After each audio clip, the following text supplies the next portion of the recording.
cost of your new system over time and not need to worry about it. If you're interested, click below to get your free estimate.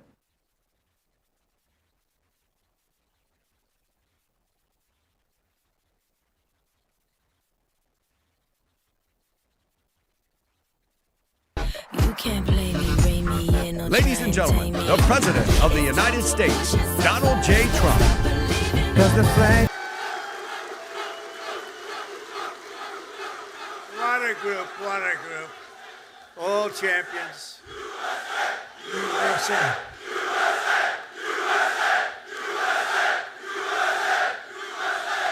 Well, thank you very much. A big hello. This is a special group of patriots, champions, winners. You are winners. Oh, I'd love to have your job. I'd love to have your job. And a very special hello to the greatest sailors anywhere on the seas, the incredible men and women of the United States Navy. Very special people. Thank you very much. It's a great honor. Great honor to be here. But I'm thrilled to be here among thousands of proud American patriots aboard the 100,000 tons, that's a lot of tonnage. Forward deployed symbol of American might, power, and prestige, the legendary USS George Washington. This is some ship. They don't make them this way anymore, but we're not supposed to say that, but they really don't. This is great stuff. This is really an incredible GW, they call it GW, right? And we've come this afternoon to celebrate the strength and the skill and service of everyone on this ship. So we're going to all relax. We're going to have a good time. We're not going anywhere, you know. If you go back to Washington, it's like 2 o'clock in the morning. But I want to just tell you that you are special people, and we're going to have a little fun. And I'm going to tell you how great our country is and how well we're doing, because a year and a half ago, we had a different country than we do right now. Now we're the most respected country in the world. We're the hottest country anywhere in the world.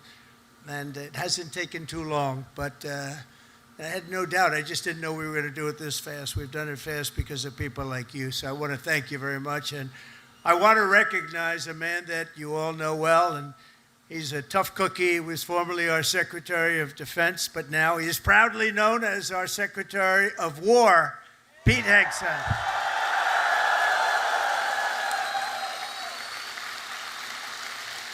And, you know, I don't say this. He gave up a hell of a job. They were going to pay him millions of dollars. They didn't want him to leave. That crazy Fox, they didn't want him to leave. But he wanted, you know, every time I'd go on that show, all he wanted to talk about is the military. And I said, you know, if I ever do this, I'm going to bring this guy along with me. He knew more about it than anybody. He didn't want to be doing the other stuff. And he had a chance. He could have made so much money, he wouldn't have known. He didn't want that. This is what you wanted, Pete. He's so happy now. Those drug ships aren't coming in anymore. We can't find a ship. There's no ships coming in with drugs, you know. It's like he's been incredible. So thank you very much, Pete. You gave up a lot. We appreciate it. Thank you. And unlike past administrations, we will not be politically correct. You don't mind that, do you? When it comes to defending the United States, we're no longer politically correct. We're going to defend our country any way we have to, and that's usually not the politically correct way. From now on, if we're in a war, we're going to win the war. We're going to win it like nobody ever before. You know, we'd go in, we'd blast the hell out of countries. Shouldn't have gone in. By the way, if you don't go in, that's even better. We don't have to go in, peace through strength. But, you know, we'd go in, we'd win, and then we'd leave. They used to say, to the victor belong the spoils. Well, we'd be the victor, then we'd leave, because we had people that didn't know what the hell they were doing. But we're also very honored to be joined by hundreds of our incredible Japanese partners, and they are incredible. Thank you very much.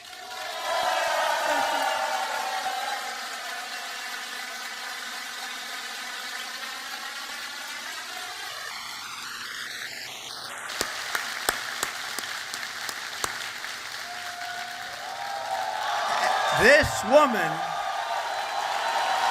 that's right. This woman is a winner. So, you know, we've become very close friends all of a sudden because their stock market today and our stock market today hit an all-time high. That means we're doing something right. But the cherished alliance between the United States and Japan is one of the most remarkable relationships in the entire world. Really, there's never been anything like it. Born out of the ashes of a terrible war, our bond has grown over 8 decades into the beautiful friendship that we have. It's a foundation of peace and security in the Pacific. You see it? So on behalf of all American sailors stationed in this beautiful country, let's hear it for our allies and the Japanese self-defense forces and all of the Japanese people that we love and respect. And I have such respect for Japan and the country. And now I have a really great respect for the new and incredible Prime Minister. And I have to say this, the first female Prime Minister in the history of Japan. Madam Prime Minister, please say a few words. Thank you, Mr. President, and thank you all. 通訳。本日、米国の海軍創設250周年という記念すべき節目に、トランプ大統領とともに地域の自由と平和を守る象徴である空母ジョージ・ワシントンで挨拶するチャンスをいただいたこと、心から光栄に思います。This year marks the U.S. Navy's semi-quincentennial anniversary.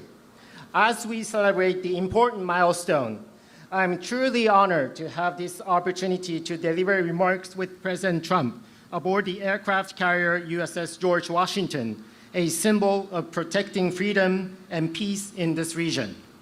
でまず何よりも日夜、我が国と地域の平和と安全のために尽力してくださっている自衛隊員、そして在日米軍の、軍隊の皆さん、軍人の皆様に心から敬意と感謝を捧げます。First and foremost, I would like to express my deep respect and sincere gratitude to all the men and women in uniform from Japan's Self-Defense Forces and the U.S. Forces Japan for your dedication and commitment to safeguard peace and security of our nation and the region day and night. で6年前に、ありがとう、Thank you.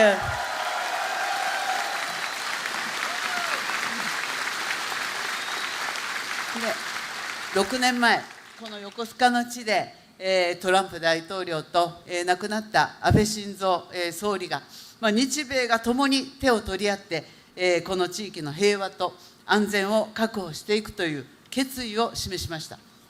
6 years ago, at this same place here in Yokosuka City, the late Prime Minister Shinzo Abe and President Trump stood side by side and demonstrated their resolve that Japan and the United States would join hands to ensure peace and security in this region. 今ここに再び日米の最高指揮官が並び立ったこの機会に、私はその決意を引き継ぎ、インド太平洋を自由で開かれたものとし、そして地域の平和と繁栄の礎とする決意を新たにしました。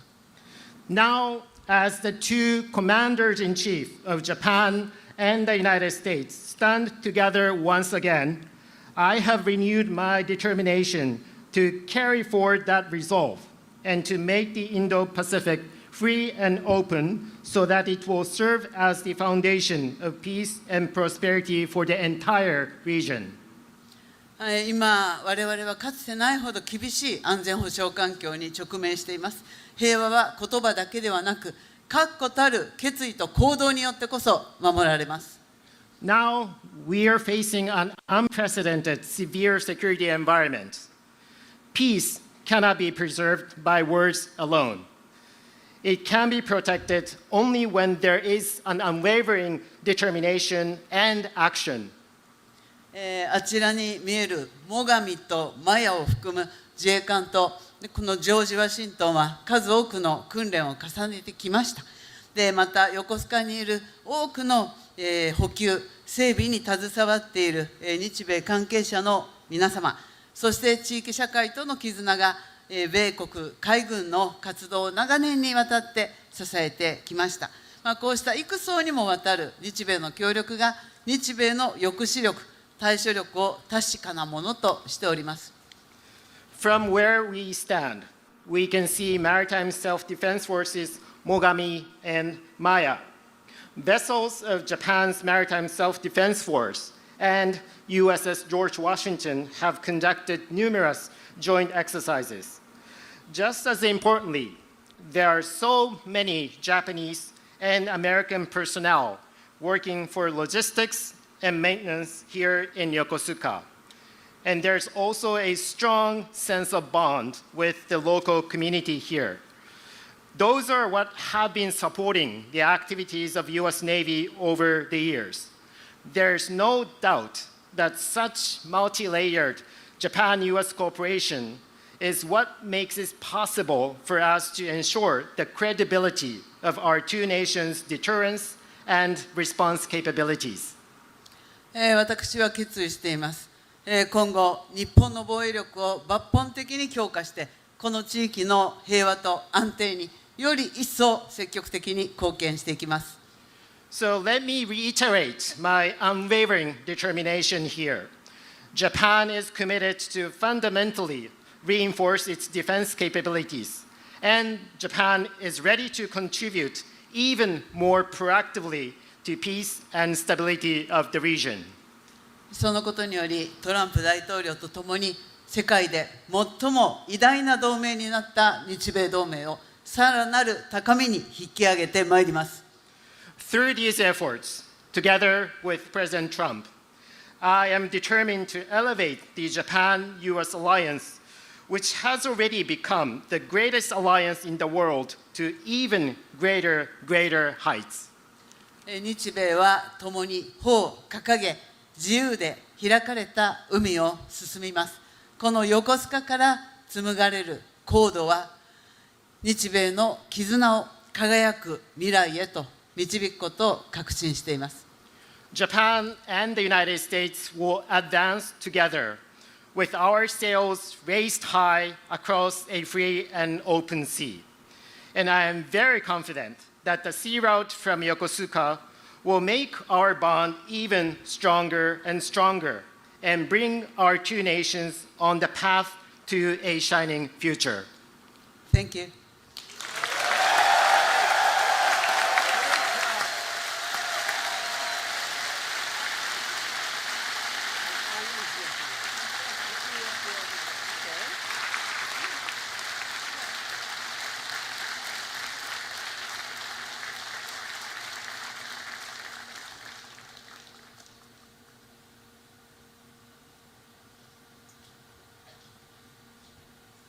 That was beautiful. Thank you very much. And we will have a long, good relationship, and we'll have fun doing it. You know, you have to have fun, although sometimes it's never fun. She's tough to negotiate with, I want to tell you. But I'm delighted to report that I've just approved the first batch of missiles. You saw a couple of them coming down with me. I hugged them. We need them. They're the best in the world. Nobody has them like we have them. They all want our missiles. That's the problem. Everybody wants them. But it's the first batch of missiles to be delivered to the Japanese self-defense forces for Japan's F-35s. And they're coming this week, so they're ahead of schedule. So I just want to tell Madam Prime Minister, they've been waiting for those missiles, and we got them here right away as soon as I heard about it. I want to thank former Senator, a great gentleman, by the way. He was so popular, but I took him out, and I made him Secretary of State. I think he was born for it. Marco Rubio, thank you very much, Marco. Where are you, Marco? Great job. Great job. He was born for it. Ambassador George Glass, thank you very much, George. Good job you're doing. Thank you. And many of our outstanding uniform leaders with us today, including the head of the Indo-Pacific Command, Admiral Samuel Paparo. Where is Samuel? Oh, hello. Good, but these are good-looking people. Could make a movie with these guys. They're like Central Cat. Look at this group of people. Commander of the U.S. Forces, Japan, General Stephen Jost. Thank you, Stephen. Thank you very much. The commander of the 7th... Oh, that's a big deal. I think you want to switch jobs for 1 week. Only for 1 week, all right. 7th Fleet, big stuff. Vice Admiral Fred Kacher. Fred, thank you very much. That's great. And the commander of Carrier Strike, Group 5, Rear Admiral Eric Pappy Andoze. Hello, Pappy. That's great. Good. Thank you very much. And of course, we can't forget about your command triad aboard the George Washington. There's nothing like this one. This is a beauty, and I hear your commanding officer is a big Alabama football fan. You know, I love Alabama. I love Alabama. Captain Timothy Waits, and let me just say, roll tide. You know, I love Alabama. Roll tide. Where's Timothy? Where's Timothy? That was a hell of a game this week. I don't know how the hell you pulled that one out. That was. If you didn't win, I wouldn't have mentioned it. I would have just introduced you. I wouldn't have. But you came back from oblivion. Isn't it nice coming back? You know, coming back is good. Thanks as well to your XO, Captain Patrick Blind. Patrick, where is he, Patrick? Patrick, thank you. Highly respected person. All of these people are the best. Look at them. I mean, you look at them. They could have any job they wanted. They could walk down to Wall Street, make a fortune. They wouldn't do that. They like what they're doing, and nobody does it better, as well as really one of the most important people on the ship. Have you ever heard of Command Master Chief Tony Roberts? Have you ever heard of him?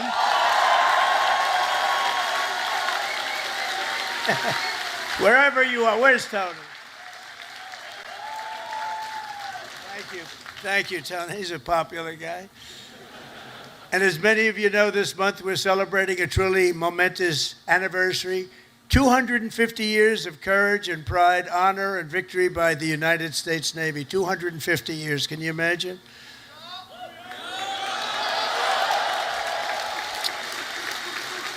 And 3 weeks ago, Melania and I flew to Naval Station Norfolk. I think many of you probably know that, and witnessed an unforgettable display of pure American dominance at sea. It was incredible to watch. They gave us some.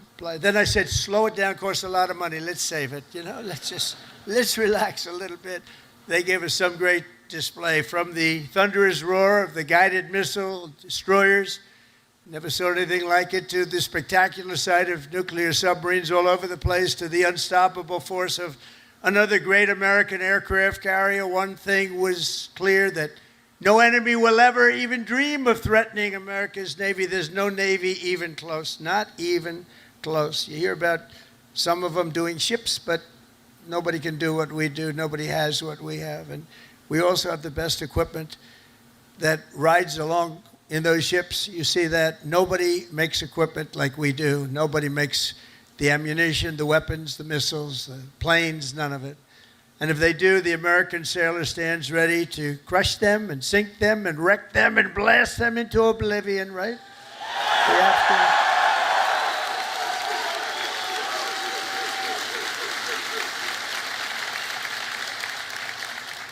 And that's a terrible statement for me to make. That's the end of it, because everybody said that I should immediately get the Nobel Peace Award. With that statement, that takes me out of the running, but that's the way. That's the way it is. The United States is blessed with the strongest and most powerful military in the history of the world. There's no military like our military, not even close. Nobody has our weapons, and it'll be stronger and more powerful than ever before very soon. You know, we just approved the biggest budget in the history, over $1 trillion.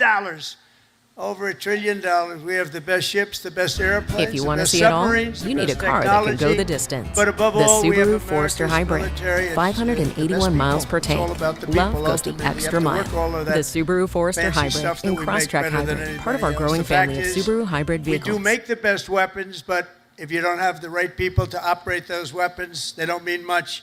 Despite that, as Commander-in-Chief, Daytona is the pros' I never choice for forget floor jacks that and our jack ultimate stands. strength Built does not tough come and from rigorously equipment. tested for It fast, comes from efficient the men lifting and and secure women support of for the every rank job. and file. That's true. Daytona, It comes from uncompromising people. quality, Incredible exceptional people, value, good-looking only people. Too many at Harbor good-looking Freight. people. I don't like good-looking people.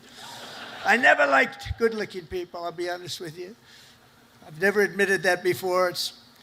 But see, I'm allowed to. You know, we won at the Supreme Court a thing based on merit. You know about that, right? Merit. Everything now in our country is based on merit. And that's why I look at you and I see nothing but merit. It's great to have a country back where we can go by merit now. We don't go by anything else except for talent and work and hard work. And it's such a big win. That was such one of the most important wins. And the will, patriotism, and spirit in your hearts is our single greatest weapon. The strength that you have is unbelievable. That's why, as we make a record investment in our military, we've never spent so much, and we've never spent it more wisely, because now we watch it. We spend it properly. I'm also supporting an across-the-board pay raise for every sailor and service member in the United States Armed Forces.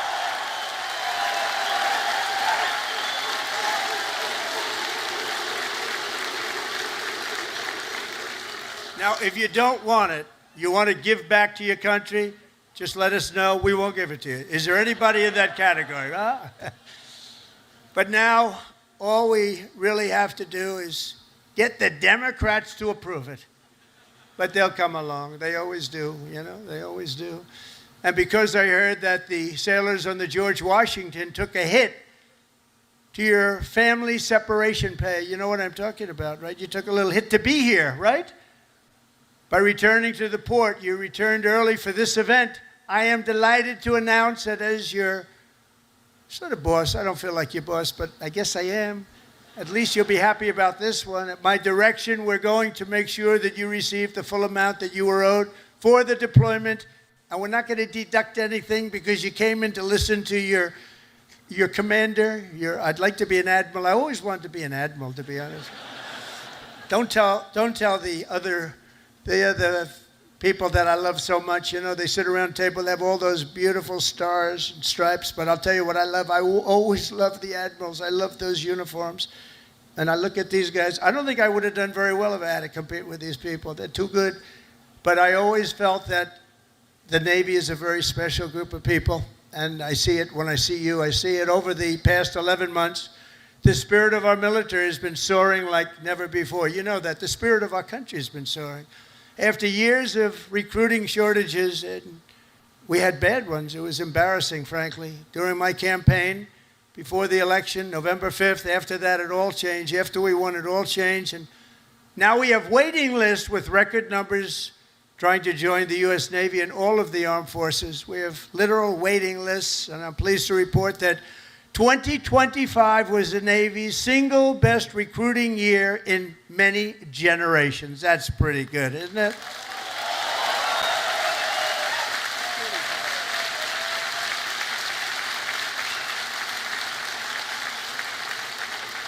But, think of it. It seems like I've been up here so long, and it seems like I've been doing this for a long time and a half. We had a great first term, but nothing like what's happening now. We had the greatest economy in the history of our country. I rebuilt the military in the first term, and then they gave a lot of it away to Afghanistan. But it was really just a tiny speck, but it was the concept of what it was. But we rebuilt the military, and we did so many things in the first term, but we're blowing it away right now. But think of it, just 1 year ago, I was in the middle of a campaign. Can you believe that? It doesn't feel that way. I said, you're right. It's not November 5th yet. We have another week or so to go. I was campaigning 1 year ago. And look at all the things that we've done since this unbelievable day, November 5th. That's when it all changed. When we won on November 5th, it all changed. And we went from a country that wasn't respected and a lot of people that had no spirit. That includes joining the police, the fire departments. They didn't want to join. After that, they started joining, and it seems like 10 years ago, not less than a year. Think of it, less than a year ago, I was campaigning. We won the second election by a lot, so we had to just prove it by winning the third by too big to rig, I called it. It was too big to rig. And it was an amazing victory. And thank goodness we won, because we were in big trouble. We were in big trouble. But the new recruits, every sailor aboard this ship has answered a sacred call of duty to cross any ocean, fight any battle, and defend America and its allies with unwavering resolve. As you know, the George Washington is the only aircraft carrier on Earth that is permanently stationed overseas. It's permanent. Now, if you'd like to take a trip back to America, let's do it one time. Well, I'll join you. I'd love to join you. When I landed on this, it doesn't feel like a ship. It's solid. This is a Old solid Navy presents piece of Jingle stuff. Jammies. These the greatest 4.5 snow on acres of Earth. power and steel are the front line of Just American look freedom at in the those jammies Pacific. jingle. Every day you're taking risks to keep our country safe and to defend peace and That's security in this Snowbiz. incredible part of the world, working with Japan, working with other nations. I just left Malaysia. We stopped a big war with, you know that, we stopped 8 wars. Can you imagine? In 8 months, I stopped 8 wars. Like, I stopped a war a month. Think of that. That's pretty good.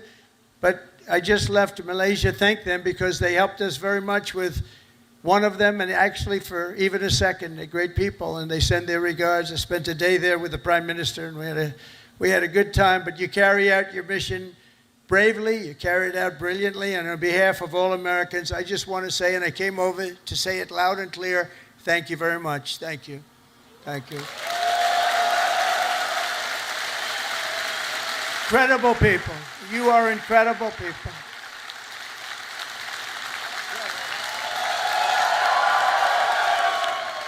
They actually have the best location. Because if they're really good looking, they end up in Hollywood. You know, you're not going to, you have a great look, but you're not going to end in Hollywood. They can just see the back of your head, all the media. Look at all the fake news back there.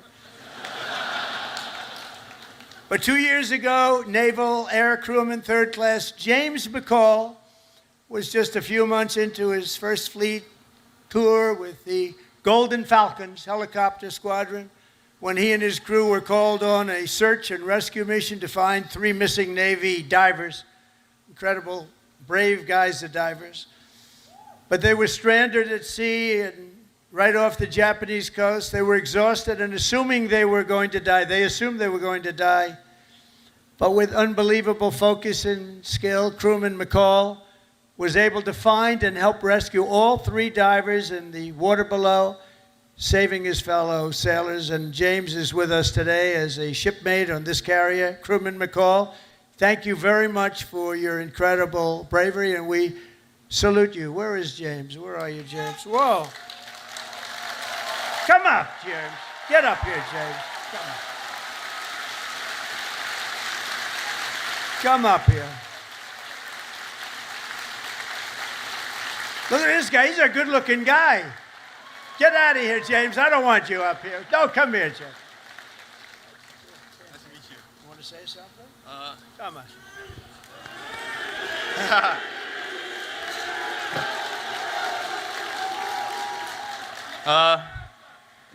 I just want to say I appreciate all my fellow shipmates. What I did back then in Iwakuni, it was heartbreaking for losing those loved ones down there, but we brought some back whenever we went down there. And just God bless America and all my fellow shipmates. Appreciate it. And stay a bad Larry.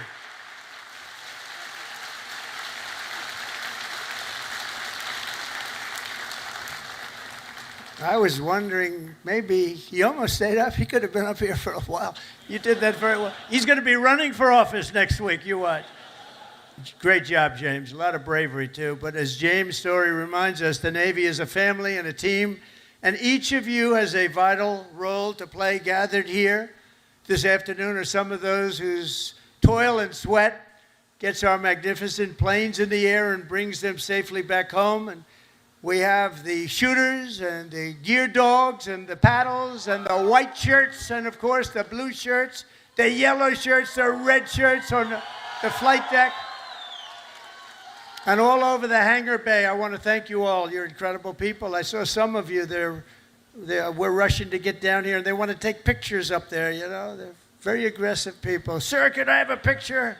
They're supposed to be standing at attention. Sir, could I have a picture, sir? Yeah. You know what I'm talking about, right? Very aggressive. But I think they're great. We also have a real genius and these people are Hi, I'm Brother Nature. The My largest sister, Mother and most Nature, grows complex everything machine organic, ever but I built. make it delicious. Are amazing Nature's path. mechanics and engineers Highly on motivated, tenacious Buckeyes are out there hunting for news. You are going to go undercover. Should I do an American And I accent? asked you, Captain, you know, I'm Quarter building pounder with aircraft, cheese I'm for building my a lot of mom. things, but I said, Captain, you're going to tell me something. I know a lot about these ships. I know a lot about these things building. I want to know catapults. Which is better, the electric or the steam? Okay, ready? Are you guys, that's what you do, right? This is so much better. You know, they go out, hire a consultant for millions of dollars that was never on an aircraft carrier before. So they switched to electric. I disagree with it, but it's all right. Let me ask you, we're going to go steam first and then electric. Catapults, which is better, electric or steam? I'm going to put it in order. Seriously. They're spending billions of dollars to build stupid electric. And the problem, when it breaks, you have to send up to MIT, get the most brilliant people in the world, fly them out. It's ridiculous. The steam, they said they can fix it with a hammer and a blowtorch. And it works just as well, if not better. And I love the sight of that beautiful steam pouring off that deck. With the electric, you don't have that. So, you know, we did the Ford in electric, the cost overruns, everything else. But, you know, I hope it's going to be okay. But I like steam. We're going to go back to steam. They change just for the sake of changing.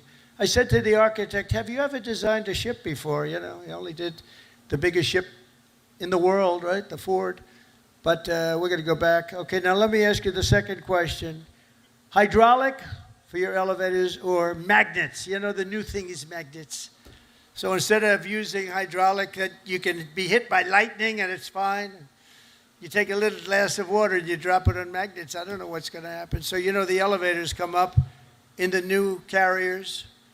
I think I'm going to change it, by the way. They have magnets. Not every tractor has hydraulic. Every excavator, every excavating machine of any kind has hydraulic. But somebody decided to use magnets for your elevator. Maybe they're good. Which is better, hydraulic or magnets? What the hell is wrong with these people? Can I ask you, the top-ranking gentleman right here? Seriously, I'm putting out an order. I'm going to sign an executive order. When we build aircraft carriers, it's steam for the catapults, and it's hydraulic for the elevators. We'll never have a problem, okay? Do you agree? He agrees, everybody agrees, but these people in Washington. All right, we're going to do that. I'm serious about it. It bothered me so much. I'd see the costs come in. They spend $900, this is not on my watch, so, you know, if it was on my watch, I would be very quiet about it. I wouldn't be talking about it. They spent $993 million Powerful on the catapults performance, trying to get them to work. seamless technology, and refined luxury. Some things are just too important to miss out on. So we're The going to go back. GLE and Seriously, GLE folks, I wanna Coupe make from that change. I'm gonna do Mercedes-Benz. an executive order. I'm not going to let them continue to do this, though. They're trying to make it work. They're trying so hard, and they have something that's For perfect. welders So who we're gonna go demand back more, on that Vulcan and the magnets. delivers. Thank you very much. With advanced And inverter of course, we cannot technology, forget the high-duty daredevils and the cycles, pilots and precise of the famed arc control. Carrier Vulcan Air welders are Wing 5, engineered known for as serious Team performance. Badman. What the hell Complete is that your all setup about? with a full range of premium are they? accessories and They are consumables, bad. all built to work as The hard elite air as you do. units aboard Vulcan, this vessel where are storied professional power squadrons meets like the unbeatable value. Royal Only Masons, at Harbor the Freight. Diamondback, the Argonauts, the Chippies, the Titans, the Tiger Tails, the Shadowhawks, and the Saberhawks, all great, brave people. They're all incredible. You're all incredible people. Do you know, they say, and I love it, I love aviation. I actually had a brother who was a pilot. And see, Biden used to say he was a pilot. He was a pilot, he was a truck driver, whoever walked in, he wasn't a pilot. He wasn't much of a president either, to be honest with you.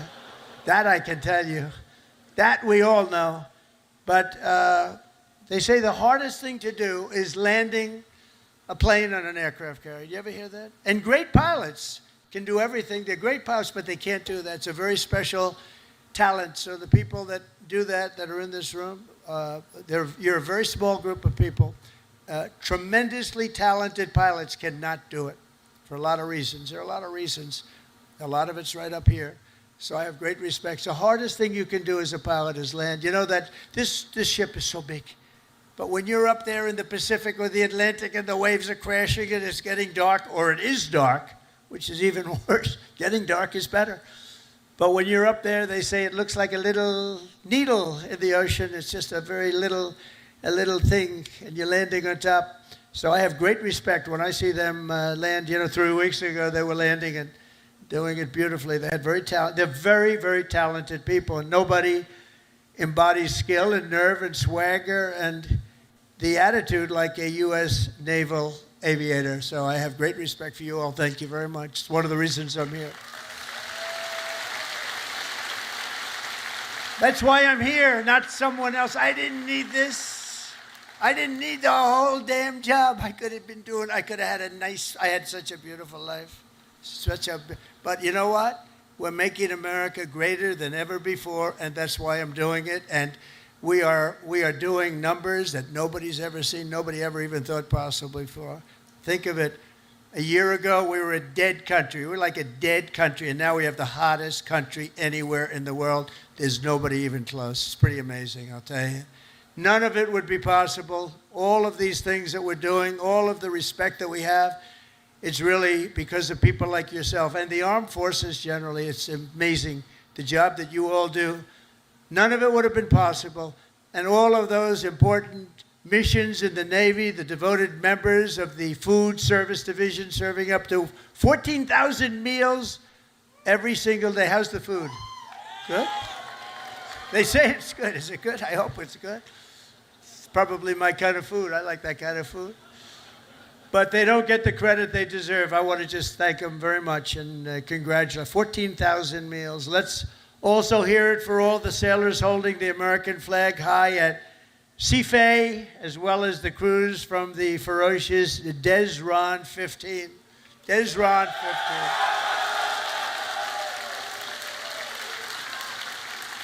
But together, the sailors here today give your very best to our nation. And as your commander-in-chief, I'm fighting every single day to ensure that we give you our very best also. We do. We do. We're giving you everything. We're giving you more than anybody's ever given. We're bringing it up to a standard that nobody's ever seen before. We're starting to make ships. Also part of our deal with the trade is we're starting to make ships. We used to be number one at making ships, and then we lost our way. But now we're starting to make ships again, and we'll do it very soon. It's not going to take that long, but it's a process. It's not like making a bullet. It's not like it's a big, long process. We've got it going, though, I think, in the right direction. I think within a short period of time, the Philadelphia yards, as an example, is now owned by a group that's going to be making a lot of ships, a good group of people. And we're going to be working also with Japan on making ships. We're going to make a lot of ships again. We used to think of it, we were number one. And then over the years, they just lost their way. They started making other things. They stopped making ships. So we're going to be making ships again. We've more than, think of this, $17 trillion, trillion with a T, pouring into the United States of America from all over the world. And that's the biggest number in the history of any country. And by the time, and this is in 8 months, really. We're here 9, but this is in 8 months. Over $17 trillion. As an example, the last administration did less than $1 trillion in 4 years. We did more than 17 trillion in 8 months.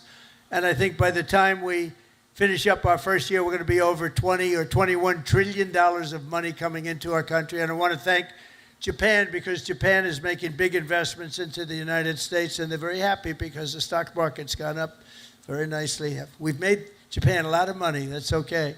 But they're a big investor in our country, and we like that. But think of those numbers. We weren't doing anywhere near. We were laughed at, and now they're all saying they've never seen anything like what's happened in such a short period of time. And I was just told by the Prime Minister that Toyota is going to be putting auto plants all over the United States to the tune of over $10 billion. So that's Toyota. So go out and buy a Toyota. And that's a lot to do with, because right now we have all the AI plants, we have so many things happening in the United States, and it's because of November 5th, Election Day, but it's also because of tariffs. The tariffs have been so good. We're taking in trillions and trillions of dollars. I heard them, before I came up, I heard you're all on television now, they're talking to all the networks, everybody's covering it. Look at these characters back, look at all of them. And they were talking about the tariffs. The tariffs have Nobody understood tariffs like I understood tariffs, and the tariffs are having people go into our country and spend tremendous numbers like we've never seen, and that brings jobs with it. It brings jobs, it brings importance, it brings everything. It brings a strong military. It brings a lot of things to other countries. I mean, if you look at some of the deals that we did, if India was going to go to war with Pakistan, and as you go to war, we're not going to do any trade. It was going to put big tariffs on both countries, and they said, well, I guess we're not going to go to war. 2 nuclear powers, we stopped it, but we stopped a lot of wars, tariffs. Without tariffs, we wouldn't have national security like we have it. We've never had national security like we have it right now. And literally a year ago, you had very little national security. You had people that didn't have a clue. American strength is roaring back like never before, and with your help, America is respected once more, and it is respected at levels that we haven't seen before. On my first day back in the White House, I deployed the men and women of the United States military to stop the invasion on our southern border, right? It was an invasion, losing hundreds of thousands of people to fentanyl and to drugs, and now we have the most secure border in American history. For 5 months, they said no people came into our country illegally. They came in through a legal process, but nobody came in through the southern border. Can you imagine? Even I can't, it's hard to believe that, because, and we do have it tight as a drum, but that's what we have to have. If you don't have borders, if you don't have a fair media, if you need certain things. You need a good, fair media. They're getting better. They're not there yet, that I can tell you, but they're getting better. But you need borders. You got to have borders in a country, or you don't have a country. And now we have a border that the likes of which this country has never seen before, and people respect us for it. And with the help of our war fighters, we're decimating the savage drug cartels that poison our people. 200,000 people, maybe more than that, died last year because of what came into our country. Through an open border policy where 25 million people poured into our country, totally unvetted, totally unchecked. They came from prisons. They came from mental institutions and insane asylums. They were drug dealers. They were bad people. 11,388 were murderers, half of which committed more than one murder. They let them into our country. We're getting them the hell out. We're getting them out. We're getting them out fast. Is that okay with you? Yes, right? I have no doubt. Got to get them out. Just an unforced era. And we're also straightening out our cities. You know, Washington, D.C., our beautiful capital, was a killing mess. People getting killed all the time. It was very high crime. And we sent in our National Guard. Again, great people. And I don't say they were totally politically correct. That's okay. And now it's a very safe. Now it's considered a very safe. It took 12 days. We got 1,700 people, career criminals, many of which came in through Biden's open border, and they infiltrated our nation's capital. And we had a very unsafe capital, but for years before that, it was very unsafe. Now it's as safe as there is anywhere in the country. You can have your daughter, your girlfriend, your wife, your boyfriend walk right in through the middle. Nobody's going to touch them. The crime is down to almost nothing. It's a whole different ballgame. It took literally 12 days, but let's give us a month to do it really. We had it drum tight, and it's a beautiful thing. And our people in the service, and you know, people don't care. If we send in our military, if we send in our National Guard, if we send in Space Command, they don't care who the hell it is. They just want to be safe. And we have safe cities now. We're starting in Memphis, and Memphis was a disaster. It's been there. They've been there for 2 weeks, and it's a whole different series. Crime is less than half, and within a month it'll be gone. Getting rid of all the bad ones. And we're going to go into Chicago. We're going to go into our cities. We're going to clean them out. We're going to straighten them out. And we're going to have safe cities, because you want to protect safe cities. We're going to have beautiful, safe cities, and it's happening very quickly and very easily, actually. It's easy for us. It's hard for them.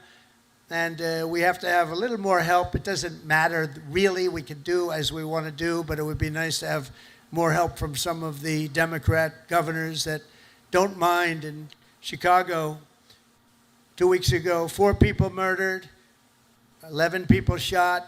This weekend, it was like terrible, much worse than that. And then we have a governor that stands up and says, oh, it's wonderful. It's not wonderful. And what we're doing is we're going to make it totally safe. It'll be very safe very soon. And we're doing that with all of our cities that are troubled. We have cities that are troubled. We can't have cities that are troubled.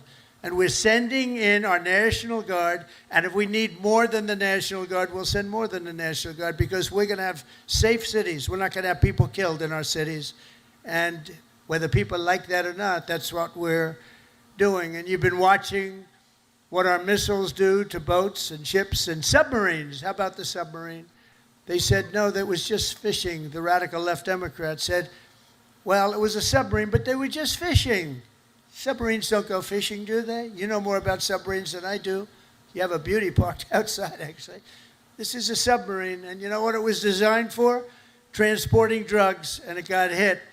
But each one of those vessels that we hit kill, on average, 25,000 people, American people, every single year. They kill, each one of them kill 25,000 people. So we have to stop it, and we have stopped it. And I want to thank Pete for having the courage to do it. And believe me, people are very honored that you do it. 25,000 people for each boat. For many years, the drug cartels have waged war in America, and at long last, we're finally waging war on the cartels. We're waging war like they've never seen before. And we're going to win that battle. We're winning it already. The sea, I mean, the only problem is nobody wants to go into the sea anymore. Even the fishing boats, they say, let's take a pass. But they don't want that. But we're knocking them out one by one. And very importantly, we've almost stopped completely the drugs coming in by sea. And now we'll stop the drugs coming in by land. That's going to be very easy. More importantly, we're ending wars. We're ending wars all over this planet. And as you know, and I said before, I ended 8 wars in 8 months, the most of any president in history. No president that we know has ever ended any war. A lot of them go into wars. But this includes Kosovo and Serbia, the Congo and Rwanda, Pakistan and India, Israel and Iran. You saw that. How about those B-2 bombers? They went in there. They took out that nuclear capability. Iran would have had a nuclear weapon within 2 months. Not anymore. Egypt and Ethiopia, Armenia and Azerbaijan. That was going on for 35 years. Big, horrible war. And just this month, we ended the war in Gaza, in the Middle East. We ended the war in the Middle East. Nobody thought it was possible. And we also just signed a deal in Malaysia between a war that was just starting, Cambodia and Thailand. So we saved millions and millions of lives. And I did it mostly verbally. We didn't have to get you involved. When we don't get you involved, that's a good thing. We don't want you to get involved. If I can avoid you getting involved, if I have an ability to do things that maybe other people don't, or we see things, but we stopped a lot of those wars based on trade and tariffs and penalties. And, you know, they're getting all ready to fight, and then we tell them, no more trading with the United States. We're putting tariffs on your nation, et cetera, et cetera. It's called national security for us, but it's really national security for the whole world. And everywhere we go, America is actually making peace, and it's peace through strength. When they look at this, when they look at you people, they say, we're not going to mess around with them. So it's very important. After years of crippling inflation, back home we had the worst inflation in the history of our country. Energy costs are down. You know, energy costs are way down. Gasoline prices are way down. Grocery prices are way down. We have a little problem with beef. We're going to get that down very quickly, but the prices are way down. Mortgage rates are down despite having an incompetent head of the Fed. I call him too late. He's always too late. He's too late in lowering interest rates. I call him Jerome Too Late Powell. But despite having a totally grossly incompetent guy, we blow through it because we're doing so well. Inflation has been defeated, and workers' wages are rising at the fastest pace in 60 years, and that includes your wages. They're rising in the fastest pace. The workers, I'm not talking about the rich people. Rich people, everyone's doing well. Everyone in our country is now doing well. My first term, we built the greatest economy in the history of the world. We had an economy like nobody has seen before. Now We're doing it again, but this time actually it's going to be much bigger, much stronger. I told you $17 trillion, but it's going to be $21 trillion. And that's numbers that have never been heard of before, much bigger than any other country in the world by literally $16 trillion. It's amazing. The sailors on this ship sacrificed so much for our country and the president, and I will tell you, the president standing right up here loves you. I respect you and I love you. And I'm giving everything I have to make sure that when you get home, you find an America that is safe and proud and sovereign and free. One service member who reminds us that we're working for you and for everybody and for our country is Chief Warrant Officer Will Hightower, who serves on the George Washington in the all-important deck department. Do you know what the deck department is? I have no idea. But they do. In April 2024, Will sailed away from Norfolk, leaving behind his wonderful wife, Megan, their precious 6-year-old daughter, and their 1-year-old son. In the past 12 months, he has only been home for 3 weeks total, 3 weeks. An enormous sacrifice, very tough on the family, but an experience everyone on the ship really knows very well. In February, Will's tour will come to an end, and he will finally be going home just in time for his daughter's birthday. So, Will, I want to thank you together with all of those people that go through the same thing. I want to really thank, where is Will? Is Will around here? Where is Will? Wow, look at him. But these are good-looking people here. That's great, Will. How does it feel? Good? That's great. Feels amazing. That's fantastic. That's fantastic. See, in the old days, I'd say, does your wife still love you? But I don't do that anymore, you know? Does your wife still love you? Yes. Do you still love your wife? Every day. That's good. Okay, that's good. So that's good. Great. Beautiful. Say hello to your daughter, right? And your wife. And just in conclusion, every sailor here today inherits a legacy of valor and grit and glory unmatched in the long history of mankind's voyage on the seas. It's a voyage like nobody's ever had like you have. For 2.5 centuries, America's Navy has preserved the vision of our first commander-in-chief who gave this ship its storied name, its righteous soul, and its timeless motto, first in war, first in peace. Very famous phrase, George Washington. After 250 years, that is exactly what our country is today. It's first in war, first in peace, first in wealth, first in power, first in science, first in spirit, and first in freedom. And we went through 4 bad years, but now America will always be first again. If you have the right person up here, if you have somebody that understands a lot of different subjects, we're going to be bigger, better, stronger, and more important, really, frankly, to the world. Japan respects us. If you see what's going on all over the world, they're respecting us again. They respect us like never before. The treatment they gave me all over as I go around to different countries is great, but it's really a respect for me, but it's a bigger respect for our country. They respect our country again.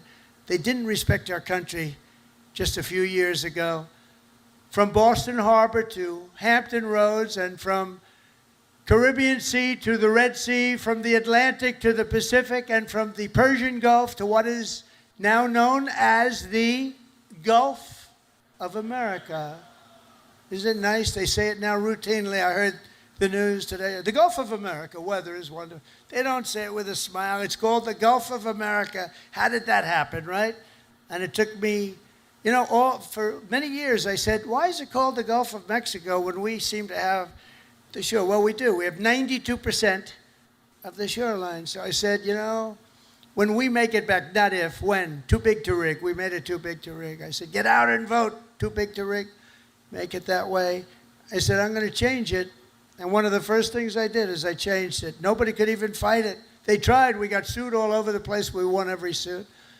And it's now officially the Gulf of America. Isn't that nice? But our sailors have written honor, greatness, and triumph into the pages of history. What you're doing is incredible, and it's an incredible time for our country. On gun decks and flight decks and torpedo rooms and cockpits, the men and women of the Navy have poured out their blood and sweat and tears to defend the land of the free and the home of the brave. They've crossed icy channels, leapt from burning wreckage, stormed into frigid waters, soared into deadly skies, and laid down their lives to ensure the survival of liberty. Now, all of us here today carry on that noble mission, and no matter what challenge comes our way, no matter what danger we face, we hoist our great American flag very, very high. We race into the waves, and we rally to that immortal battle cry of the American sailor, damn the torpedoes, full speed ahead, right? Together with our incredible Japanese allies and all of our allies all over the world, we stand strong, we stand proud, we will stand taller than we've ever stood before, and we will be freer and braver and more brilliant than ever before. And we will fight, fight, fight, and we will win, win, win. And I want to thank everybody at the USS George Washington and the U.S. Forces Japan. God bless our military. God bless Japan. God bless the United States of America. And God bless our Navy. Thank you, everybody. Thank you. Thank you very much.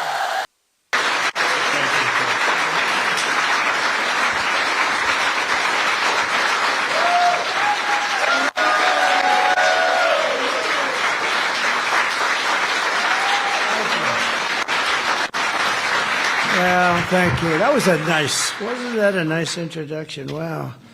I want to use that elsewhere on occasion. And you know what? Sit down. You're just all happy because the stock market hit an all-time high today, which it did. You made a lot of money. You're making a lot of money. But I congratulate you. It really is. It's an amazing room of people, tremendously successful, great businessmen, beyond business, really. Most of you are really beyond business, so it's an honor to be with you. We had a long day, a long couple of days. We were in Malaysia. We're celebrating a great end to a war that could have happened. It was a big deal. I won't bore you with the facts, but we ended 8 wars in 8 months, and I think there's another one coming. I thought the one coming was a lot easier than the Middle East. We did great with the Middle East, but with Russia, I thought that was going to be an easy one, Ukraine, Russia, because of the relationship with President Putin. But that didn't work out too well so far, but it will. We'll get it done too, but it'll be that'll be number 9. I think that's just about it. Anyone starts, I think generally speaking, I'll end it. Otherwise, a lot of people die, and we don't like that. But I want to thank our outstanding ambassador, George Glass, who you just heard from. Thank you, George. And his wife, Mary. Mary, thank you very much. Great job. This is such a great group of people that you put together. I'll be meeting with President Xi the day after tomorrow. I'm going to a wonderful place where I think a lot of you may be going. We're going to be meeting tomorrow at a very fantastic meeting. Who's going tomorrow? Is anybody going that I know in this room? I think a lot. Tim, are you going? Maybe? You're not. You mean you came here for this? And you're just going back just like that? Huh? Well, we'll be going to South Korea, and then on the following day, a meeting with President Xi, as you probably heard. I'd be surprised if anybody didn't hear. That's a big meeting, and I think it's going to work out very well, actually. I think it's going to be great for everybody. But I also want to recognize people that have been doing a fantastic job. Our cabinet, we have a lot of members here tonight. Secretary of State Marco Rubio. Where are you, Marco? Stand up, Marco.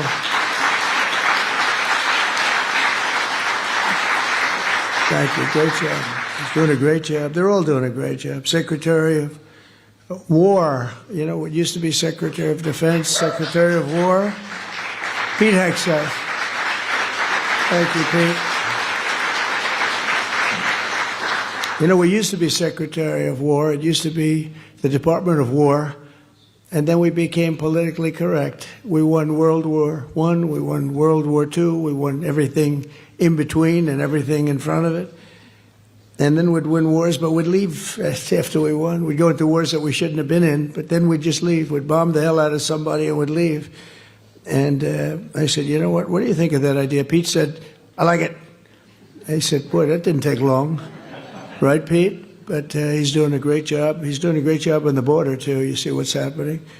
And we had drugs coming in, a lot of them coming in by sea. There aren't too many coming in by sea anymore.